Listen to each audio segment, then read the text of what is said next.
بسم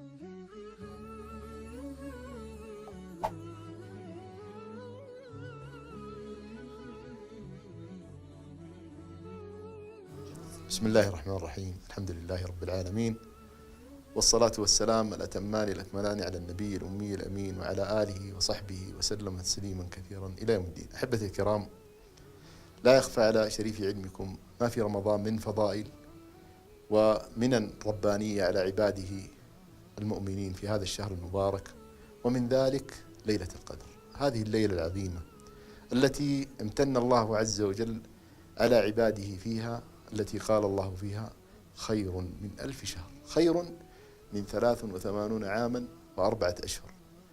من قامها نال هذا الفضل من الله عز وجل، ففضل الله عز وجل على عباده لا يعد ولا يحصى. ومنه سبحانه وتعالى الرحمة والمغفرة. عائشة رضي الله عنها حينما سألت النبي صلى الله عليه وسلم: أرأيت تلك الليلة؟ قال لها النبي صلى الله عليه وسلم: ماذا أقول يا رسول الله؟ قال لها النبي عليه الصلاة والسلام: قولي اللهم إنك عفو تحب العفو فاعف عنا. أسأل الله أن يجعلنا وإياكم ممن يدرك هذه الليلة وينال فضلها، وصلى الله وسلم وبارك على نبينا محمد.